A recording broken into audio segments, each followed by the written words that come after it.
Bueno, pues buenos días. Bienvenidos a la siguiente mesa en la que vamos a tratar la interdisciplinariedad en la atención de los pacientes ERIMES, una necesidad urgente. Tenemos con nosotros, presencialmente a Elena Rodríguez Arteaga. Ella es enfermera, experta en reumatología. Es miembro del grupo de trabajo de la SERI y miembro fundador del grupo de enfermería de la Sociedad de Reumatología de la Comunidad de Madrid. Si quieres hacer alguna otra presentación, Elena, No, es tu ninguna, me momento. encanta, solamente enfermera. ¿Verdad, doctor Santos Castañeda? Con eso ya tenemos bastante. También aquí con Tenemos nosotros, de también sobra. aquí con nosotros tenemos a Fernando Méndez, que es entrenador personal de pacientes con ERIMES, es paciente además de artritis y de psoriasis, y tiene un grupo que se llama Vivir Mejor con AR. Ahí está, bueno, encantado de estar aquí. Gracias sobre todo a Lirio por contar conmigo y por, sobre todo, que pongamos encima de la mesa el tema real de esa interdisciplinariedad, donde pues considero que la actividad física es imprescindible y gracias un poco también a mi experiencia como paciente, pues llevo 2 años desarrollando este proyecto. Han pasado ya más de 130 alumnos y considero que estamos cambiando bastante esa condición física que nos va a dar después muchos resultados y sobre todo los beneficios que necesitamos. Luego hablaremos de ello, muchas gracias. Y tenemos, las nuevas tecnologías nos permiten tener por videollamada al doctor Santos Castañeda. Buenos días. Es jefe de sección de reumatología del Hospital de la Princesa, es médico asistencial hace más de 40 años, si no me equivoco, y bueno, desde hace más de 20 años también participa en varios proyectos de investigación, tanto como investigador principal como colaborador. Buenos días, Santos, ¿qué tal? Buenos días. Yo, como Elena, digo que un reumatólogo me es suficiente. Y sí, llevo ya toda una vida dedicada a esto y bueno, pues encantado y encantado de estar aquí. Siento no haber podido estar presencialmente, que me hubiera gustado, pero bueno, a veces a última hora el trabajo se me ha complicado y agradezco también a Lire la oportunidad de estar aquí y bueno, espero que podamos resolver o aclarar algunas dudas con mis contertulios que ya he coincidido alguna vez con los dos, Elena y Fernando, y seguro que podemos aclarar algunas cosas y otras pues quedarán ahí pendientes para mejorar en un futuro. Gracias.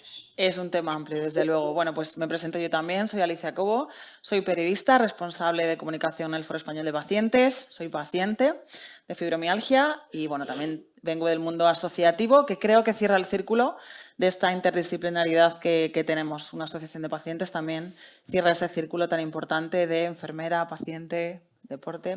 Vamos a hacer una ronda con vuestras ideas iniciales, si os parece. Ya hemos hablado un poquito de este tema, pero desde vuestras especialidades, ¿cómo creéis que está actualmente y cómo se está desarrollando esta interdisciplinariedad, pues cada uno desde vuestro puesto? ¿Cómo veis que se ¿Empiezo está yo? haciendo? Sí.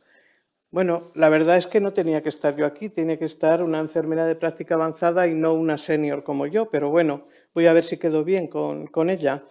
La verdad es que con una comunicación eficaz, tanto enfermeras, médicos, farmacéuticos, terapeutas y otros especialistas colaboran estrechamente en ofrecer una atención centrada en el paciente para conseguir el mismo objetivo. Eso es lo que yo veo desde la enfermería. Te voy a hacer una pregunta antes de continuar con él. ¿Has percibido, que bien has dicho que eres senior, un avance o sigue estable esta interdisciplinariedad? Se está avanzando, pero hay barreras. Una de ellas existen estas barreras que son muy importantes, que es la integración de la enfermera formada en todas las unidades de reumatología, así como la creación de unidades de inmunomediadas. Eso sería importantísimo. La enfermera es fundamental que haya en todas las unidades de reumatología, pero enfermera formada, no cualquier enfermera. Fernando, ¿cómo ves tú esta interdisciplinariedad? ¿Cómo la percibes desde tu trato con los pacientes? Pues en una palabra de 4 letras, nula. Bajo mi punto de vista y con la experiencia que tengo como paciente hemos antes compartido tú y yo, que pues, hay veces que sí, que nuestros reumatólogos apuestan por este acondicionamiento físico o sobre todo esa búsqueda de la mejora de la condición física en una enfermedad reumática o en cualquier otra enfermedad reumática que nos va a llevar a esa limitación de movimiento, yo me sigo encontrando con miles y miles de pacientes que no reciben una recomendación de actividad física. Y esas no recomendaciones, evidentemente seguro que hay reumatólogos que sí que lo hacen. Me gustaría poder lanzar una pregunta aquí a la mesa y es, ¿quiénes de los aquí 4 practicáis actividad física? Bueno, yo como paciente... Muy bien, Yo diario. muy bien. Me lo Doctor, me lo Ejercicio de recomendaron. fuerza recomendado por mi reumatólogo. muy bien. Yo muy poco, pero lo recomiendo a todos. Ahora, muy poco por falta de tiempo. No creas que me organizo a lo mejor mal, pero sí me gusta y lo he hecho en el pasado y espero hacerlo en el futuro. Cuando tengo algo de tiempo lo practico, desde luego. Me alegro. Santos, ¿cómo se ve, te lanzo también a ti la pregunta, cómo se ve desde el punto de vista médico esta interdisciplinaridad y, con tu experiencia, cómo ves si ha avanzado, si está estable? Bueno, yo me gustaría, antes de nada, comentar que, claro, enfermedades reumáticas y musculoesqueléticas, como bien saben los que hay aquí sentados, hay más de 200. Quizás sea bueno para luego el resto de temas. Hay más de 200 y, claro, no es lo mismo, hay enfermedades inflamatorias. Quizá el prototipo es la artritis reumatoide o la artritis psoriásica o la espondilitis. Hay enfermedades autoinmunes, que es el lupus. Hay enfermedades degenerativas, la artrosis, hay enfermedades metabólicas, el prototipo sería la osteoporosis, digo dentro de lo que vemos los reumatólogos. Hay otras como podríamos encajar de dolor crónico difícil de manejar. Ahí entraría la fibromialgia y ahí entrarían otros procesos de dolores de espalda, etcétera. O sea, que también hablar simplistamente de enfermedades reumáticas y musculoesqueléticas son digamos, cajones diferentes y es complejo. Yo entiendo que efectivamente en muchos campos pues todavía queda mucho camino por desarrollar y en esto pues doy razón estoy de acuerdo con Fernando, en lo que es el acercamiento al ejercicio físico o a una forma física adecuada a la enfermedad, pues ahí realmente el avance es escaso, es muy bajo, pero también estando de acuerdo con él, esto es como la parte final, o sea, es una parte importante en el tratamiento, pero es la parte final. Para llegar a eso, el paciente antes tiene que sentirse bien a nivel físico, a nivel psicológico y a otros niveles. Entonces, y el médico tampoco puede entrar tanto en ese aspecto. A veces derivamos al rehabilitador y poco más, porque también desde la sanidad pública tampoco hay esas facetas, están bien cubiertas, el tema del acondicionamiento físico. Pero sí que creo que se han hecho algunos avances en cuanto a en el tratamiento multidisciplinar de los pacientes, en cuanto a enfermedades complejas, autoinmunes, etcétera, con respecto a consultas multidisciplinares entre distintas especialidades, sesiones que vamos potenciando en los distintos hospitales, intentamos hacer protocolos de cribado, de derivación precoz, de manejo multidisciplinar y lo que sí que estoy también fundamental y de acuerdo con Elena, la presencia de enfermeras especializadas y bien formadas en reumatología en las unidades. De hecho, en nuestro servicio, que desgraciadamente solo tenemos una, porque habría trabajo para varias, solo tenemos una, la pobre está sobrecargadísima, pero bueno, la mujer hace mucho trabajo, lo hace muy bien y a nosotros nos ayuda muchísimo y desde que la tenemos hace ya 6, 8 años o bastante tiempo, pues realmente hemos mejorado sustancialmente y yo veo que en otros servicios, entre los que tienen enfermera o enfermeras, especializadas y los que no la tienen, pues sí que hay importantes diferencias y hay aspectos que es difícil de abordar sin el apoyo de enfermería, la educación del paciente, que eso es fundamental.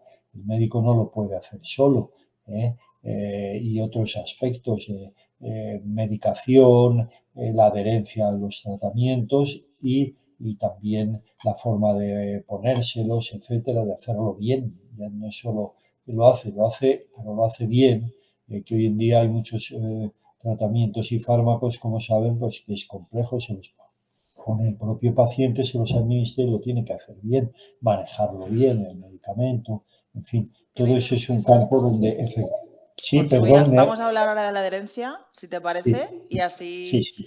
Y disculpen si me estén... No, no, no, no, no, no te preocupes, pero bueno, para que todos aportemos también la adherencia, que me parece súper importante dentro de esta interdisciplinaridad. Bueno, antes de nada, Fernando, antes has pedido Sí, la palabra, si quieres... estando completamente de acuerdo con muchas de las cosas, de la dificultad que implica, de las diferentes enfermedades que tenemos y que el abordaje evidentemente no es el mismo, eh, os he preguntado antes que por qué, o sobre todo qué actividad física hacíais, porque a esas problemáticas que tiene la gente llana, tiempo, conciliación, no me gusta, etc., un paciente con erimes tiene sus particularidades. Y esas particularidades vienen desde ese dolor y demás. El problema, bajo mi punto de vista, es que se quiere poner como coletilla. En el ejercicio físico tenemos el mejor antidepresivo. En el ejercicio físico tenemos las mejoras, digamos, el único componente que no tiene efectos secundarios. Entonces, a mí muchas veces cuando me preguntan cuáles son los beneficios del ejercicio físico, yo les pregunto cuáles son los inconvenientes. Porque si pudiésemos hablar de beneficios, a lo mejor no acabábamos esta reunión. Entonces, me gustaría que alguien me dijese algún inconveniente de hacer actividad física. Entonces, no se trata de después. Yo tengo alumnos que llevan 40 años con artritis, 30 años con artritis, 6, 7 años o incluso un recién diagnóstico, donde han pasado evidentemente por los protocolos que todos pasamos, enfermería donde nos hacen las analíticas, la consulta con ustedes, donde se tienen al fin y al cabo todos los abordajes médicos y clínicos que debemos de llevar, pero la gente no mejora. Y la gente acaba llegando a mí a través de una cuenta de Instagram donde yo comparto contenido todos los días y la gente se identifica con esta sintomatología de la que hablo. Y cuando te llega una persona y te dice que no puede trabajar o que no se puede sentar y que muchas veces las recomendaciones vienen de parte o del lado de tranquilidad, reposo o ciertas actividades que son imposibles para el paciente. O sea, yo soy un paciente desde hace 12 años y me dedico a este mundo de la actividad física desde hace 16 ya. Yo tengo todas mis capacidades funcionales, pero mis alumnos no las tienen. Yo aquí ahora mismo me puedo poner a hacer el pino y probablemente ninguno de los asistentes lo va a poder hacer. Y yo llevo 16 años con tratamientos biológicos, he pasado por metrotexato, he pasado por todos, y yo lo único que no he modificado ha sido mi ritmo y mi intensidad a nivel de actividad física. Entonces, yo no entiendo cómo no hay un cambio de línea cuando las recomendaciones vienen de, sí, haz actividad física. Y esas recomendaciones son yoga, pilates y natación. Yo no sé por qué no se escucha al paciente y dice, no me puedo abrochar el sujetador, no me puedo agachar, no puedo coger algo del suelo cuando se me ha caído, no puedo coger a mi niño en brazos, no puedo quitarle el dodotis a mi bebé cuando me diagnostican después de un parto, una mujer. Entonces, eso que se habla muchas veces de la empatía y del entender al paciente y del paciente en el centro, yo no lo veo. Yo no lo veo porque a mí mis alumnos me dicen, voy al reumatólogo y es un déjà vu. Me ha dicho lo mismo que hace 3 meses. Lo único que vamos a tocar es más la medicación. ¿Cómo estás? Bien, mal, no sé qué. Curiosamente tengo un caso que me parece espectacular. Una paciente, 6 años de poliartritis, su reumatólogo es paciente de artritis. Recomendaciones. A la alimentación no le prestemos atención.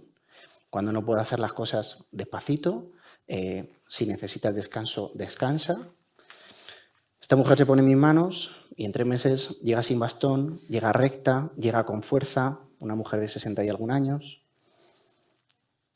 Uy, qué bien te veo. Sí, es que he conocido a un chico y me ha puesto a levantar pesas. Pero bueno, sí, estoy haciendo esto y esto y esto. Entonces, es muy difícil la empatía. Es realmente complicada.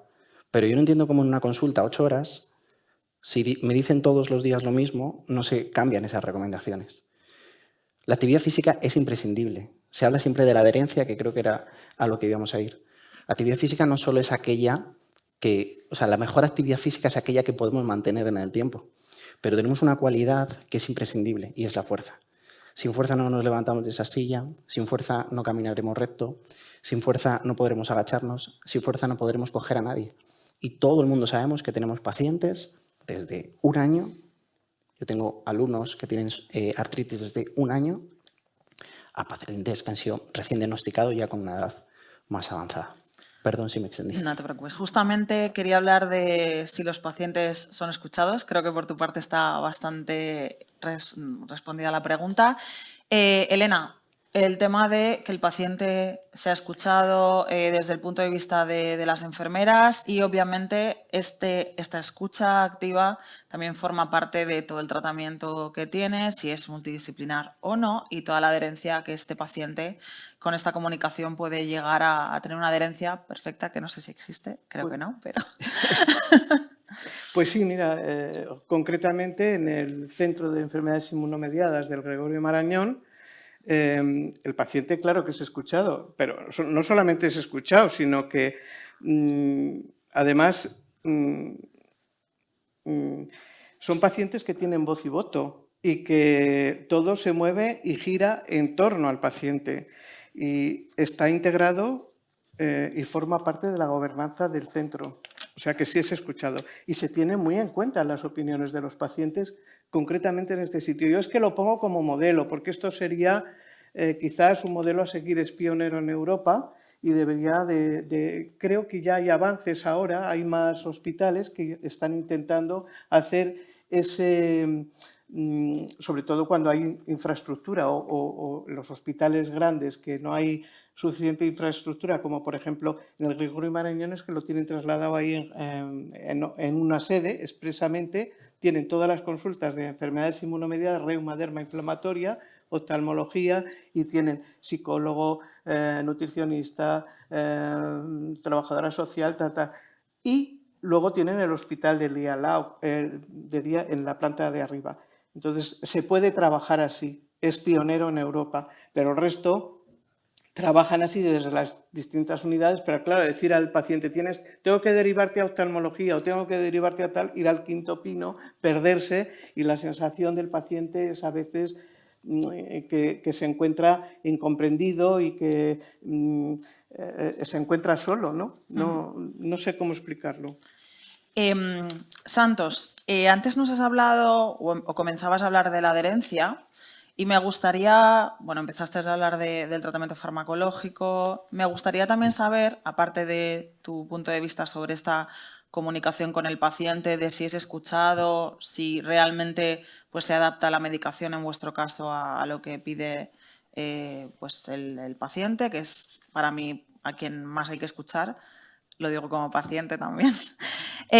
Pero, ¿cómo podemos mejorarla si es que en algo percibes que está fallando? ¿Cómo podemos mejorar esta comunicación no solo con el paciente, sino para que el paciente, en el conjunto de esa interdisciplinariedad, pudieran estar todos los elementos comunicados para llegar a esa, pues como le he preguntado a Elena, esa adherencia perfecta al tratamiento?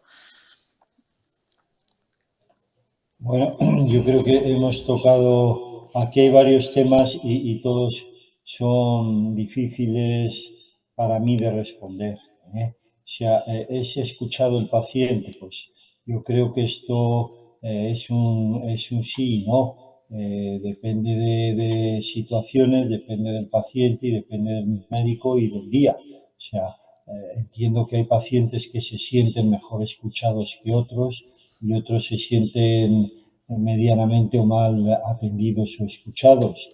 Pues sí, depende de la patología y yo entiendo que mucha gente piense así, pero claro, para empezar, nosotros tampoco tenemos todo el tiempo del mundo en una consulta y a veces los pacientes te cuentan cosas que realmente son colaterales, no es la esencia de su problema. Eso se ve, bueno, hay gente, y no va ligado a la edad solamente, sino gente que te cuenta pues su problema esté bien o esté mal y que busca una solución, que le escuches para darle una respuesta concreta y te lo cuenta fácil, rápido y eso, y tú le respondes y bueno, pues él hará o no hará lo que le dices, lo intentará hacer, supongo, pero luego hay otros pacientes que se dilatan mucho, que dan muchos rodeos y que al final pues tú mismo te pierdes, él se pierde y bueno, pues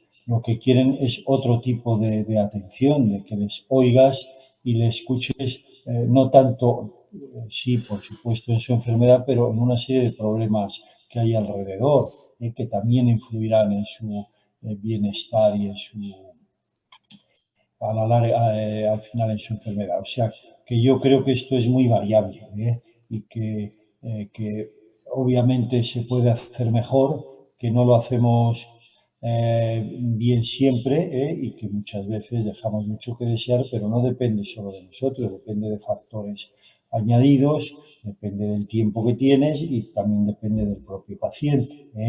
En ese sentido, bueno, había otro tema que me hubiera gustado que me gustaría solo mencionar de paso, que decía Fernando, vemos el ejercicio físico como coletilla. Bueno, entiendo por dónde va y tiene parte de razón, pero un enfermo con artritis, que es de lo que él habla en particular, un enfermo con artritis que no esté controlada la artritis, la inflamación, difícilmente va a hacer ejercicio. Podrá hacer algo de ejercicio e incluso a lo mejor le mejora, pero realmente para que saque un máximo beneficio del ejercicio, tiene que tener controlada su enfermedad de base, esa artritis, y eso se logra con medicación. Él ha hablado de biológicos, de muchos fármacos, tratamientos diferentes que ha probado. Me imagino que hasta que no ha conseguido controlar la enfermedad, no ha podido hacer un buen ejercicio físico que habrá aumentado el beneficio de forma sinérgica y potencial al tratamiento farmacológico. ¿Y si le Dicho digo eso que de no es paso, así? ¿eh? ¿Y si le digo que no es así? ¿Y si le digo Bueno, que los oye, tratamientos pueden no funcionar, que es bastante frecuente, y que esa inflamación, como bien dice, y yo he vivido, pero a mí en mi vida me ha limitado, ¿vale? O sea, yo hace un año estuve 10 meses sin medicarme por una operación, me rompí la rodilla, jugando al voleibol, ese deporte que es prohibido para los pacientes. Yo soy deportista de multitud de actividades de todas estas prohibidas, pero la inflamación, una de las cosas que va a producir es ese dolor y ese círculo vicioso del que hemos hablado anteriormente. ¿Y cuánto vamos a tardar en controlar la inflamación? Porque a lo mejor puede tardar un mes, o a lo mejor puede tardar 6 meses. Hay pacientes que consideran que un brote llevan en brote un año. Y yo le digo que tengo alumnos con medicación, alumnos que se resignan a usarla, que se niegan a usarla, que les ha fracasado. O sea, tengo absolutamente de todos los tipos de posibilidades en cuanto a la medicación. Y todos pasan por el mismo protocolo. Si un paciente deja de moverse por una inflamación, la consecuencia va a ser que se mueva menos. Y cuanto menos se pueda mover, más dolor va a haber. Yo hay una frase que uso que es cuando el domingo se convierte en nuestro peor día. Y eso es porque a lo largo de la semana, que más que menos, tiene una actividad. Y llega el fin de semana y nos relajamos. Y llega el fin de semana, hacemos una vida un poquito diferente y eso se traduce en que me muevo menos. ¿Por qué nos levantamos con rigidez en la mayoría de erimes? Porque llevamos 6, 7, 8 horas durmiendo o mal durmiendo. Los primeros deberes de mis alumnos es levantarse y realizar movilidad articular. Y el problema viene de que las recomendaciones que se dan y el concepto que se tiene de actividad física es que todo el mundo va a ponerse a dar saltos. No. Yo tengo alumnos que han empezado conmigo en una silla de ruedas. Ayer mismo, esta mañana, que he trabajado esta mañana y he empezado, una de estas alumnas, donde han tardado un año, viven en Inglaterra, pero tengo alumnos en España, tengo alumnos en Reino Unido, tengo alumnos en prácticamente todo Hispano, incluso en Estados Unidos. Cada uno trata al paciente de una manera. Hablábamos antes del Gregorio Marañón, que qué suerte para esos pacientes. Pero esta alumna me ha dicho esta mañana que ha hecho 22.000 pasos. Y hace literalmente 4 meses no se levantaba de la silla. Había perdido el trabajo, 37 años, un diagnóstico que no sabían todavía qué era. Incluso trabajando conmigo ha tenido brotes. Pero es que la solución no es más medicación, es más movimiento. Lo que pasa es que hay que saberlo gestionar y que desde el departamento médico no se sepa cómo solucionar esto, os lo juro, para mí es normal, porque no es su trabajo. Yo he tenido conversaciones con reumatólogos que me han dicho, espero aprender mucho de ti.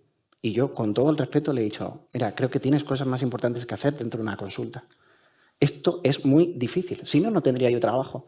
Y si no, mi sector estaría cambiando la salud de las personas.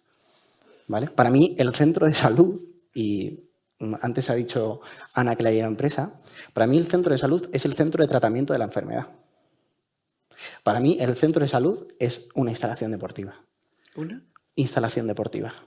O mis alumnos trabajan desde su casa, pero reciben una educación, reciben al fin y al cabo un servicio que en este caso va completamente fuera del servicio público y donde para mí la solución y donde tendríamos que realmente estar englobados es en nuestra figura en un hospital. Oiga, usted tiene que tomar esta medicación, pero tiene también que moverse. Bájese a la planta no sé cuántos, que allí le van a atender. En los centros de, por ejemplo, cáncer de mama, ya está nuestra figura.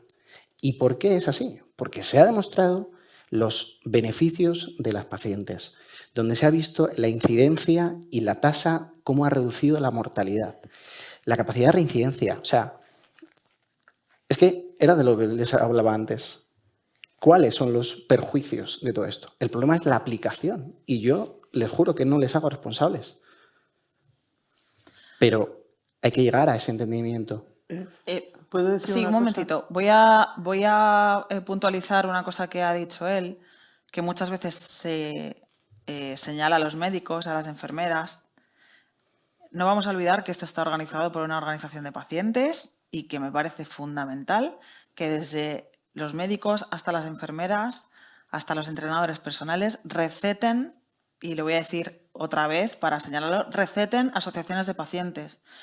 Todo el tiempo que, en este caso, el doctor Santos ha dicho que no tienen para escuchar al paciente, Exacto. lo tiene el grupo de apoyo de la asociación de pacientes de cabecera que tenga en su ciudad, en su barrio. Actualmente, incluso para los pacientes ERIMES, hay grupos online porque, pues, hasta que pasen por las manos del entrenador personal, hay personas pues, que tienen una movilidad reducida, eso es un hecho. Pero es que estamos, creo que, obviando que existen cosas a nuestro alrededor que cuando a un paciente le diagnostican no sabe qué tiene. A mí cuando me diagnosticaron hace 10 años, y ahora voy a hablar como si fuera una más del grupo, yo no supe que había una asociación de pacientes. A mí me lanzaron un diagnóstico, me fui llorando a mi casa y yo no tenía ni idea ni de qué hacer, nada más que me habían mandado una pastilla que ni siquiera me funcionaba.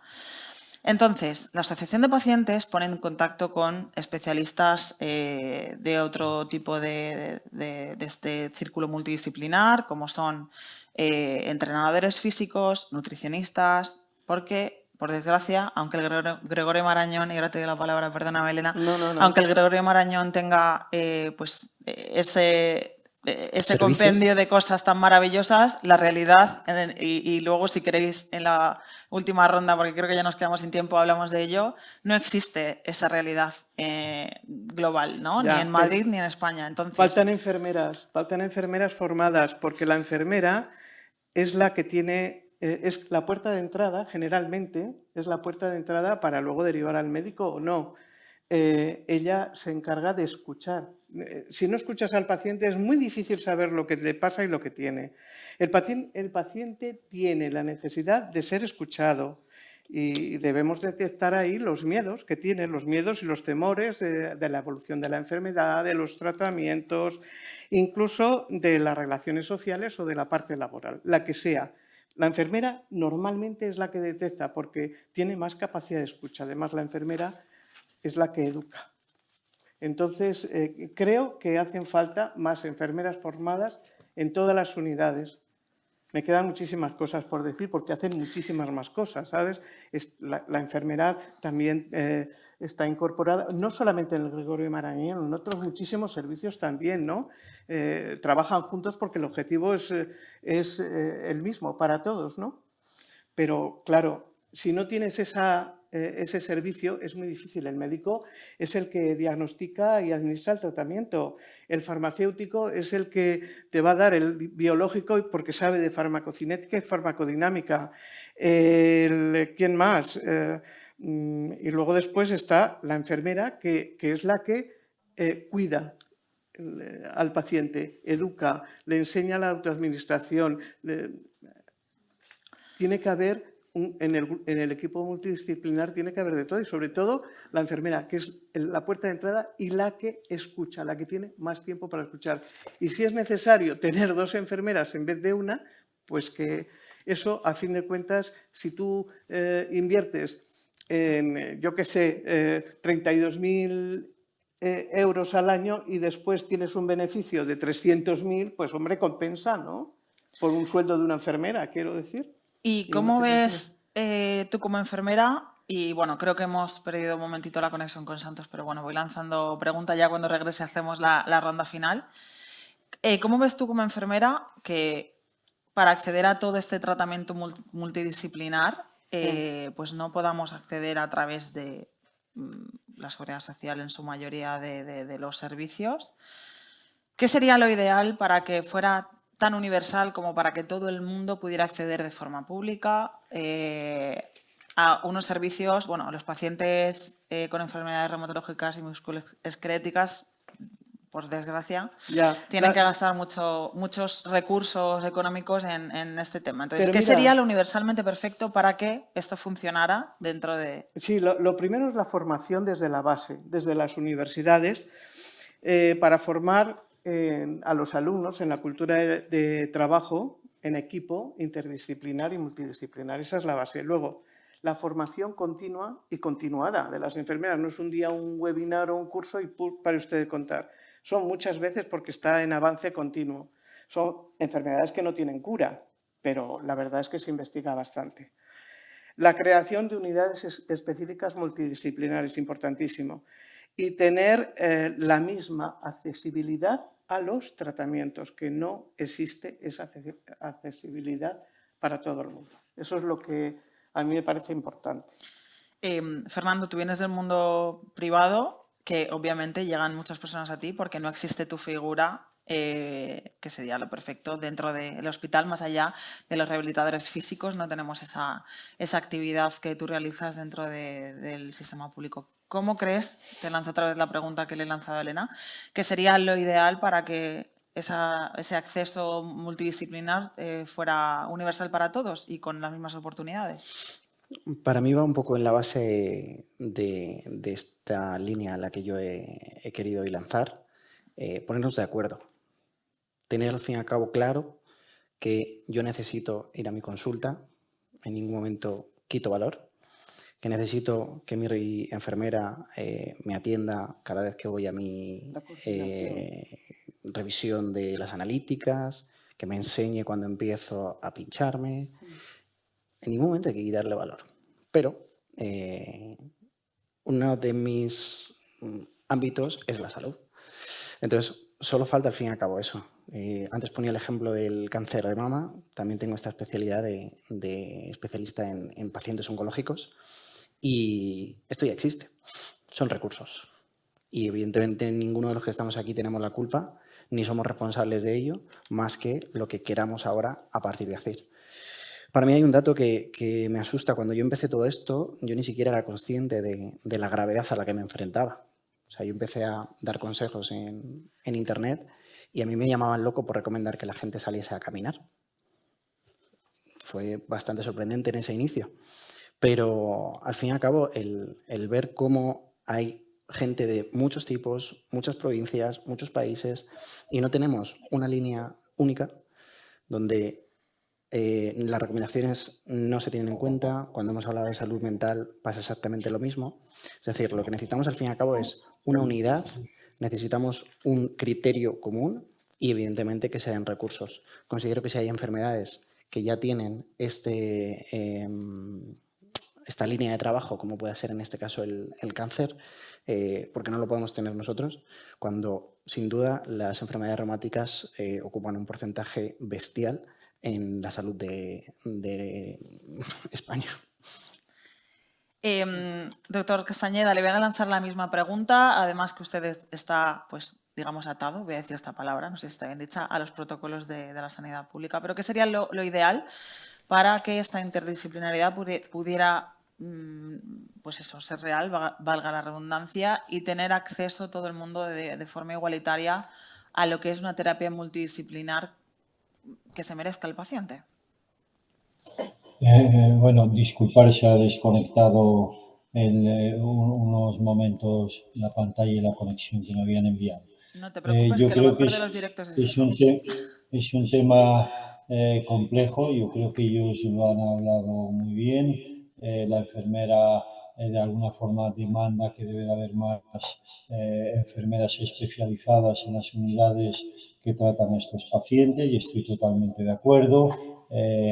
Fernando ha comentado más presencia de preparadores físicos, de gente preparada para mejorar el acondicionamiento físico de estos pacientes desde el primer momento. También harían falta otras medidas, pues, de rehabilitación, otros tratamientos paralelos a las medicinas que podamos poner nosotros. También estoy totalmente de acuerdo, pero yo enfocaba más la multidisciplinariedad desde el punto de vista meramente médico en enfermedades complejas, cuando hacen falta la colaboración o la opinión de varios especialistas. Doy por bueno, por supuesto, la mayor presencia de enfermeras, la mayor presencia de preparadores o de rehabilitadores u otros profesionales sanitarios que estén implicados, psicólogos también, que aquí pues echan falta, a lo mejor debería de haber también un psicólogo especializado en estas enfermedades, pero desde el punto de vista multidisciplinar de médicos o profesionales que afronten enfermedades complejas, creo que todavía tenemos también un vacío y un largo recorrido. En estas enfermedades complejas muchas veces la visión de los distintos especialistas es diferente, las perspectivas, el horizonte que tenemos unos y otros, incluso el lenguaje que utilizamos a veces es diferente y es complicado ponernos de acuerdo y en común, y esto repercute lógicamente en la atención que recibe el paciente y que percibe el paciente, que a veces le hacemos un lío nosotros mismos, pues con enfermedades complejas o no tan complejas, un simple dolor crónico de espalda difícil de manejar, una estenosis de columna, pues ha pasado por rehabilitación, por traumatología, por fisioterapia, por neurocirugía, por la unidad del dolor, por reumatología, y ninguno le da la solución adecuada. Aquí Fernando me dirá, bueno, el ejercicio puede mejorar a algunos pacientes y a otros no tanto, y también sería una parte del tratamiento. En cualquier caso, creo que nos quedan bastante recorrido por delante y en cualquier caso sí que hay todavía diferencias entre enfermedades y entre regiones en la atención de los pacientes con enfermedades reumáticas y musculoesqueléticas. No es lo mismo el paciente que a lo mejor lo ven en Barcelona, en Valencia, en Madrid o en otras grandes ciudades, al paciente que está en una ciudad como Teruel o Soria o Palencia, por ahí perdido, o Jaén, donde a lo mejor llegar a un hospital le cuesta 1 hora y media o 2 horas. No es lo mismo. Y además en esos hospitales a los que puede acudir no tienen todo el espectro de soluciones que le pueden dar, yo que sé, en una clínica de primera magnitud de Barcelona o de Bilbao o de La Coruña. Entonces yo creo que ahí sigue habiendo importantes diferencias, como también en los tratamientos que aplicamos. Hay enfermedades que están verdaderamente huérfanas y desatendidas en cuanto simplemente a los fármacos que se utilizan. Por poner un ejemplo, en la artritis reumatoide o en la espondilitis, pues yo creo que la mayoría de los pacientes tienen acceso a toda la medicación. Hay otras enfermedades tan incapacitantes, como el síndrome de Sjögren, por ejemplo, donde simplemente la cobertura del tratamiento para la sequedad, porque esta enfermedad se caracteriza, como saben, por sequedad de mucosas a nivel lagrimal, oral y de otras localizaciones, para el tratamiento con lágrimas artificiales, con saliva artificial, tratamiento de todas sus problemáticas asociadas a la visión, la mayoría de las veces no tiene ni cobertura sanitaria, o sea, se lo tiene que pagar todo el propio paciente, el 100% de la medicación. Dígame qué diferencias hay con otras enfermedades, tremendo. Entonces, el paciente que no tiene recursos económicos, al final no se puede tratar, no se trata y evoluciona peor. O sea, que yo creo que todavía hay grandes diferencias entre regiones, entre enfermedades y, por supuesto, aún en los mismos centros, pues bueno, entre puesta de acuerdo entre los distintos bioprofesionales sanitarios que afrontamos estas patologías. Trabajando todos seguro que podemos llegar a que esto avance. Ya me están cortando, pero me van a permitir que cada uno, si os parece bien, como va a ser muy breve, o bueno, voy a pedir que sean breves, que además es un tema muy amplio que bueno, a mí me apetecería seguir toda la tarde con él. Una sola frase de... esto no estaba preparado, pero una sola frase como resumen de qué nos llevamos de aquí y qué nos llevamos para afuera, futuro, para poder trabajar. Yo diría que lo más importante es la coordinación, que eso afecta a la calidad de vida y a la calidad asistencial. O sea, si nos coordinamos todos, a lo mejor, y nos unimos, podemos llevar a cabo esa mejor calidad y hacer pues, esas unidades tan, digamos, multidisciplinares como es deseable. Para mí, totalmente de acuerdo con esa coordinación. Mi objetivo hoy, sobre todo, era mostrar la realidad de un paciente que, por suerte o por méritos, tiene una vida plena, se lo trabaja a diario y, en este caso, ayuda a otros pacientes a mejorar siguiendo su filosofía y sus criterios y, sobre todo, esa lógica de la que hemos hablado. Pero sobre todo quería poner esto encima de la mesa porque en el anterior congreso del IRE se plasmó algo parecido de cómo convivir con una enfermedad reumática y a mí me gustaría aprender cada vez que vengo a cualquier sitio. Entonces, no necesitamos tanto hablar de problemas, aunque los problemas son lo primero que hay que visualizar, pero hay que poner soluciones. Santos, cuéntanos esa frase de qué nos llevamos. Voy a ser poco original, creo que lo han dicho, la coordinación entre las distintas especialidades sanitarias, entre los distintos profesionales sanitarios que atienden los enfermos con patologías musculoesqueléticas es fundamental de cara a la mejora en la calidad de vida de estas personas. Muchas gracias. Yo voy a también aportar lo mío. El paciente tiene que estar en el centro, asociaciones de pacientes que trabajan por y para los pacientes, que organizan congresos como este tan maravilloso. Muchas gracias, Lire, por invitarme a moderar esta mesa. Ha sido un placer. Muchas gracias, Elena. Muchas gracias, un placer. Santos, y muchas gracias, Fernando. Espero coincidir con vosotros porque es un tema maravilloso. Gracias.